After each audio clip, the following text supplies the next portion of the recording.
Hey guys, Maxmc55 here, and today we are going to be ranking all of Transformers Fall of Cybertron's missions.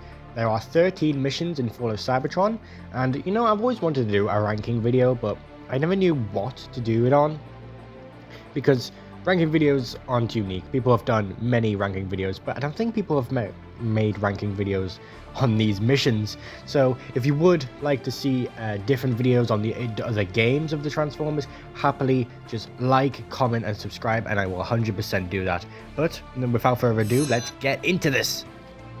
Chapter 1, The Exodus. A great start to the game. A stand-in as a tutorial for Fall of Cybertron and using Bumblebee, everyone's favourite character, as the first ball you play as is a great way to introduce the story and mechanics. It's simple yet effective, and the cliffhanger ending makes you want to play more and want to know what happened.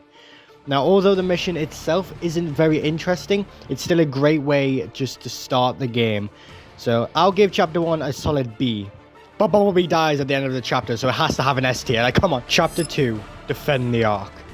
Already 2 chapters in and we're already playing as Optimus. I like how this game doesn't make the big name characters the ones you play at the end. Well, somewhat. But this mission is great. As an actual start... Wait, were you still alive? Start to the story and cool Easter eggs. Your sacrifice will not be forgotten. The introduction to the Leapers and finding the mystery of a certain something, or should I say someone? This mission is great for world building, with having Ratchet repairing bots such as Silverbolt and Perceptor being, well, Perceptor. The action is great, with the Leapers feeling like an actual threat. Yeah, I'll give this mission an A. Chapter 3, Metroplex heeds the call. This mission, this mission just feels like a finale in an overarching story. Yeah, it's only the 3rd chapter. I love the start with Metroplex and him helping us out, with us going around destroying all the cannons and meeting up with my boy Warpath. Woo! Yeah, get him, Metroplex. No. My baby boy, no!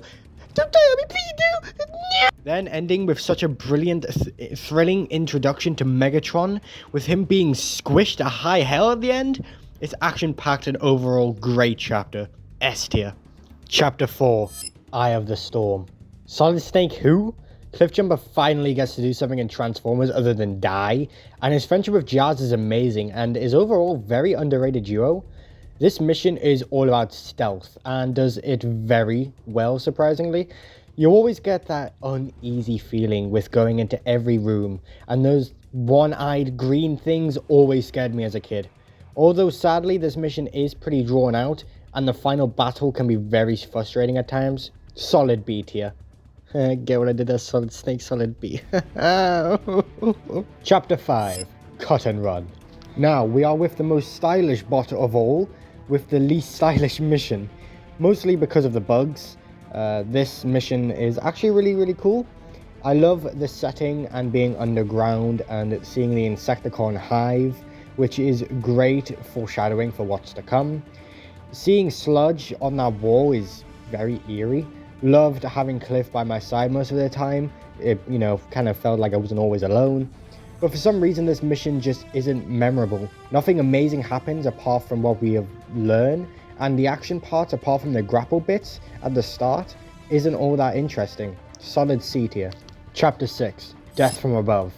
Amazing chapter, but so short. Though I guess you could say this mission is just one big mission with it being split into 3 parts, but still, it's great seeing the chemistry of the Combaticons, and it's nice to finally have a flying character for a mission. It's not a difficult mission, and again, short, but the dialogue and characters save it. Solid B. Oh, why didn't you just do that to begin with? Stop jabbering and get in there! Chapter 7, Belly of the Beast. Another short one, but again, this feels like one mission split into 3 parts. We play as Swindle, taking down a big cargo holder, and that's it. Yup. Sadly, this is the lowest tier. It's memorable, but I think people remember it as the mission before the next, so D tier. Chapter 8, Combaticons Combine. Such a great mission, but sadly takes away from the previous 2 chapters.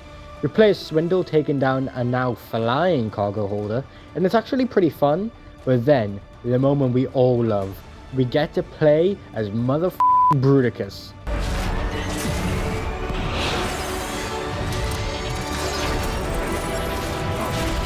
This is the only Transformers game where we get to play as an actual combiner. And it's amazing. Also, one of the few missions that actually has a DLC by having you play as G2 colored Bruticus, and the other DLC being a G1 Optimus Prime skin. Weird that the other Combaticons never got a G2 DLC skins.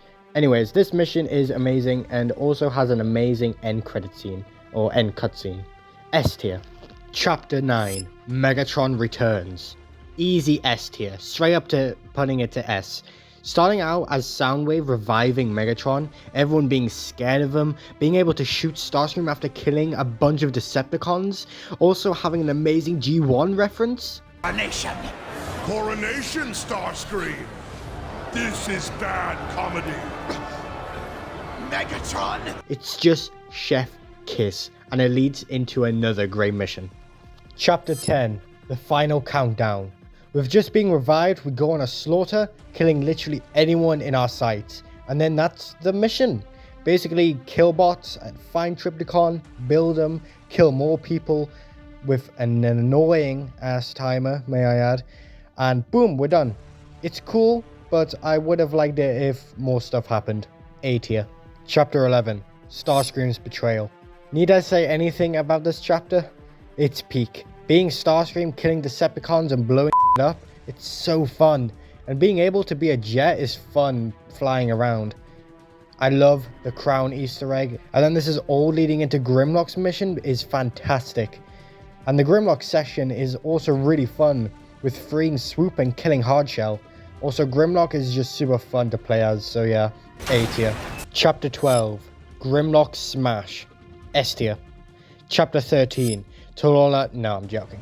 Grimlock Smash is amazing, but is pretty drawn out, and I'm not the biggest fan of his old mode being on a timer, and I feel like the chapter is too long, with it feeling like it'll end after we killed Sharpshot, but having the whole new section to do. But we get to eat Shockwave's arms, which is cool. A great setup for Transformers Prime. A tier.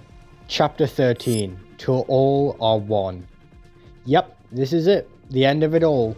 A great end to this game, with switching through so many characters that we never even got to play as, like Jetfire and Soundwave, and some returning characters from previous chapters such as Bruticus and Jazz.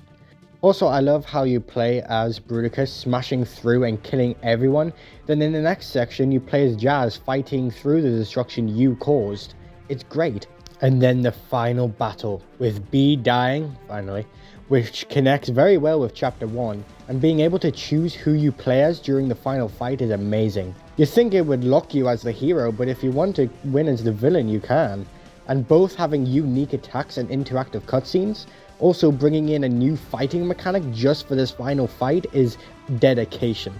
I think we all know where this is going. S tier. So there we go. There's my Fall of Cybertron missions ranking. If you'd like me to do this with other games such as Dark on the Moon, War for Cybertron, and yes, even Rise of the Darkspark, comment down below, and I'll see you all later in the next video. Bye bye!